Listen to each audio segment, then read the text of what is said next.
tanya, Bapak, kita cetak duit 10 triliun, setuju? Maka Bapak akan bilang, nanti inflasi. Betul Pak ya? Suka-suka mereka nyetak duit selama ada proyeknya, betul ya? Setuju? Jadi sekarang proyek itu ngapain ngutang, bener nggak?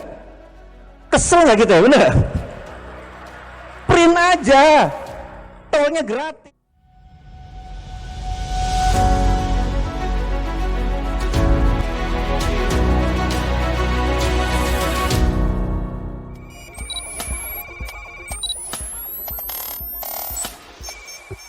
Contoh berikutnya, kita tahu pemerintah sekarang sangat suka membangun infrastruktur, setuju? Tidak salah membangunnya, yang saya nggak suka adalah hutangnya, bener nggak? Jadi ada ribuan cara untuk membangun tanpa hutang. Ini bukan kampanye, ini hanya menceritakan bahwa mengelola negara itu modalnya bukan dengan belusukan doang, nggak bisa. Jadi di Konawe saya landing 1 jam kira-kira kabupaten itu, ada tobong pembakar, kilen pembakar, tingginya tuh sekitar 20 meteran. Saya bilang, kenapa menggunakan teknologi yang udah 20-30 tahun yang lalu, bener nggak? Gini, tar. Ini pasti mengekspor utang nih, ngerti nggak ya? Nanti saya ceritakan tentang mengekspor utang nih. Saya cuma lihat, begitu saya masuk ini barang bekas, saya tahu nih ekspor utang nih. Gini ya, ini saya mau ceritakan. Saya iya pebisnis, betul kan? Bisnis kan mau untung gede. Jadi saya punya pabrik di Pasuruan, pinjem bank, riba kan? Betul ya, riba. Ya itu masa lalu kan, Tuhan Maha Pengampun kan.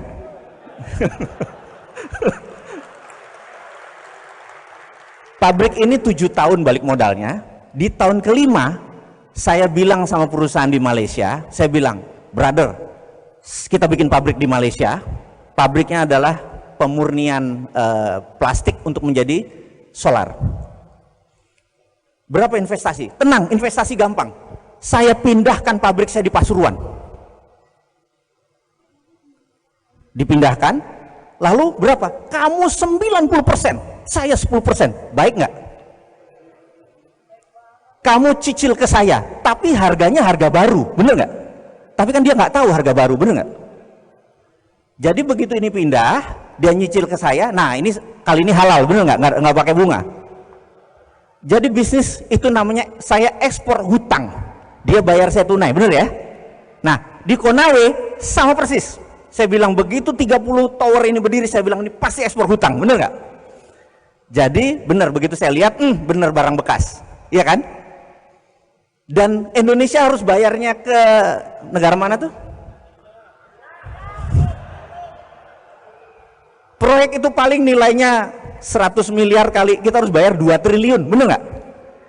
Saya bilang nih goblok ini pejabat kita nih, bener nggak? Mangkel nggak Anda, bener nggak? Setuju ya? Ini saya saksi mata langsung nih, saya bilang gitu. Terus saya bilang pulang deh kita, bener nggak, ke Jakarta? Pak, nggak ke Morowali? Ada apa di sana? Beginiannya ratusan Pak, mati aja loh. Sebelum 1931 teori ekonomi basicnya menggunakan Adam Smith, tidak ada bank sentral. Karena money, uang, hanya greasing the transaction. Uang itu hanya alat bayar untuk melumaskan saja. Zaman sebelum tahun 1931, kita tidak memuja uang, tidak memuja bunga seperti saat ini. Biasa saja. Setelah tahun 1931, John Maynard Keynes yang disebut Keynesian mempunyai teori bahwa harus decentralize, harus dikontrol. Periode setelah itu dinamakan Keynesian periode, di mana adanya bank sentral di sebuah negara. Karena itu IMF ngontrolnya di bank sentral. Keynesian dipuja. Jadi kalau mereka merasa, oh misalnya saya tanya, Bapak, kita cetak duit 10 triliun, setuju? maka Bapak akan bilang, nanti inflasi. Betul Pak ya? Ada di bawah sadar kita udah masuk nih. Keynesian udah 100 tahun loh mendoktrin kepala kita, nanti inflasi. Inflasi itu dajjal yang diciptakan oleh mereka. Nggak ada yang namanya inflasi. Zaman Rasulullah nggak ada namanya inflasi, bener nggak? Setuju ya? Ada inflasi zaman Rasulullah? Nggak ada, udah itu dajjal inflasi itu. Bagi kita nanti kita bikin dia cuman anjing pudel aja, gitu ya. Nah, kemudian Keynesian berkuasa dengan bunga berbunga, uang, ngeprint uang. Nah, ini lagi kuncinya. Amerika, si ontohot borokokok ini, tahun 1944 ngumpulin 18 negara Eropa, negara-negara yang bakal menang perang. Anda tahu cerita itu kan? Di Bretton Woods, kota kecil di ujung Boston. Tanda tangan. Kita semua kan nanti menang perang. Kita nggak mau ada perang dunia ketiga lagi. Setuju? Setuju. Untuk tidak ada perang dunia ketiga, nomor satu, kita harus punya world currency, harus punya currency dunia. Namanya dolar. Kurang ajar nggak? Itu alkemi. Perancis tidak setuju, Perancis keluar. Sebulan kemudian diserang sama Jerman, balik lagi. I taken deh. Akhirnya semua taken. Yang kedua, mereka membuat IMF, International Monetary Fund, membuat World Bank, dan trading harus dikontrol dan semuanya berada di Washington. Itu menunjukkan bahwa semua di kakinya Amerika. Betul ya? Jadi IMF itu 26% sahamnya Amerika, sisanya the rest of the world, seluruh dunia. Indonesia cuma 1 poin sekian. Dan syarat untuk setujunya sebuah resolusi harus 75% suara. Ngerti nggak?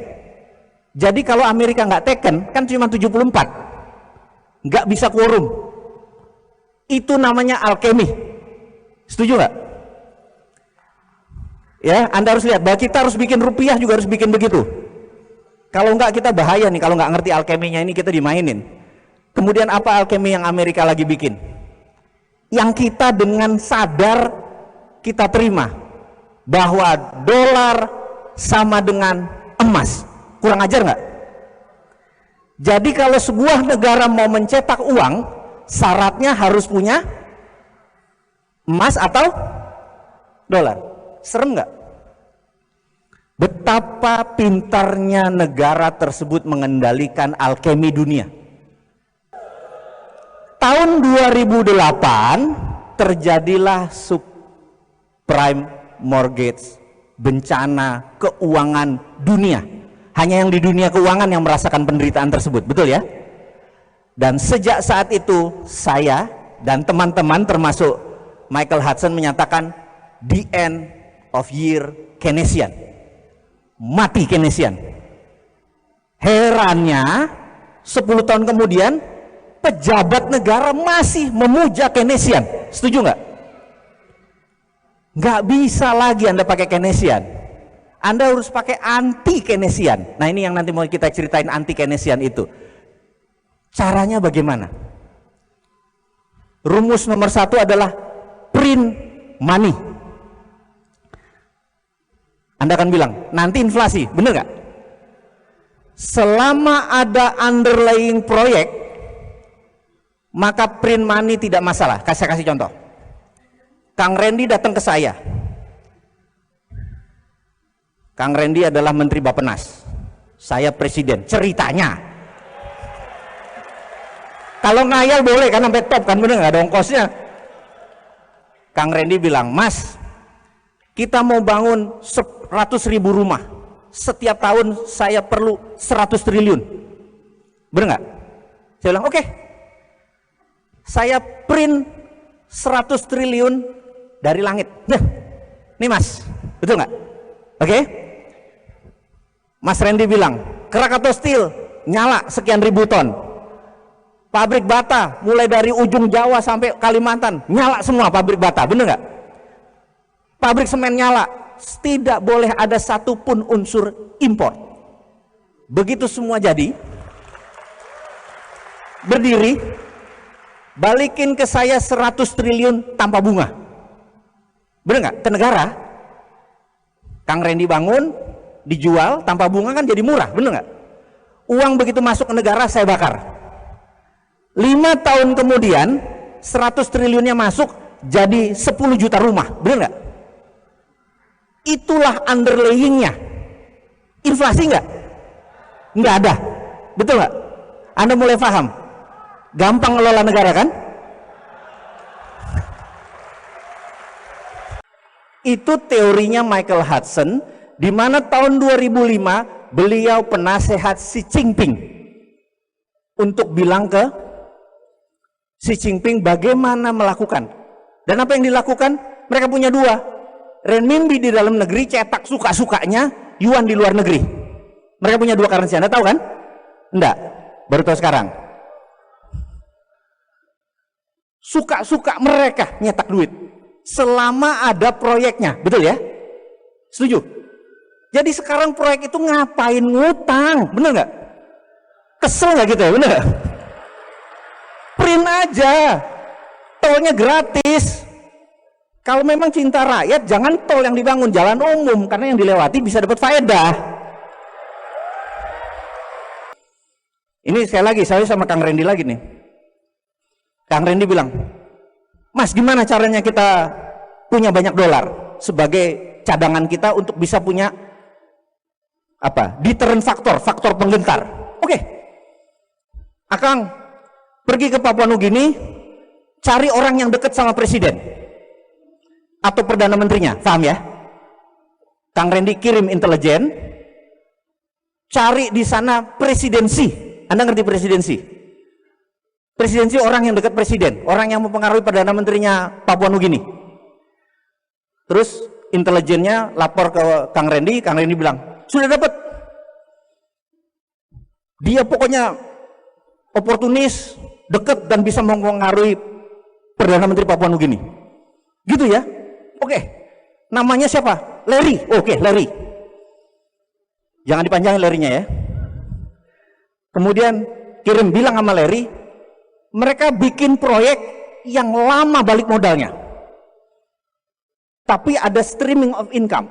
Pelabuhan, bandara, jalan tol, benar ya? Yang panjang, yang kalau perlu tidak lama balik modalnya. Ngerti nggak? Oke. Nanti kalau ditanya uangnya ada, pokoknya lo kerja aja, gitu ya. Gitu ya. Lalu Kang Randy bilang, ini gimana proyeknya? Ini 10 billion dolar Anda pegang, Anda bilang sama si Larry, duitnya sudah ada di Bank Indonesia, bener gak? Transfer ke Bank Papua Nugini, enggak bisa, bener gak? Kemudian dari uangnya tadi, apa yang Kang Randy lakukan? Krakatau Steel nyala, semen nyala, semua nyala, bener gak? Lalu kita kirim 100% material ke Papua Nugini, kirim SDM ke Papua Nugini, uang ke Papua Nugini, setuju ya? Jalan tol jadi di Papua Nugini, urusan gak ada isinya, urusan nanti, bener gak? Pelabuhan jadi di Papua Nugini, bener gak? Udah jadi lapor, udah jadi, siap, tagih dolarnya, masuk, setuju? Itulah kita namakan ini semua adalah Spice Road, jalan rempah. Wah gitu. Bisa nggak? Itu cara mendatangkan dolar, bener nggak? Ada nggak sebuah negara sekarang melakukan itu? Guru besar itu adalah Michael Hudson, yang dia bilang, if you become the presidency, kalau kamu si Ontohot ini dekat sama presiden, atau kamu sendiri presiden dengan didukung teman-teman SSN, saya penasihat keuangan kamu, bener nggak? Saya bikin kamu lebih besar dari negara sekarang karena kamu mempunyai sesuatu yang negara lain tidak punya. Begitu jadi presiden hari pertama, saya akan menandatangani perpres, peraturan presiden, bahwa setiap orang yang punya duit kirim uang keluar Indonesia tanpa underlying produk. Jadi misalnya kalau dia kirim uang, beli pabrik, beli barang, beli baju, itu ada underlying. Kalau dia taruh di luar, transfer dari Indonesia, itu namanya flight capital, penjara 10 tahun. Gitu ya. Yang kedua yang saya akan lakukan adalah mulai jam 24.00 bank bunga zero.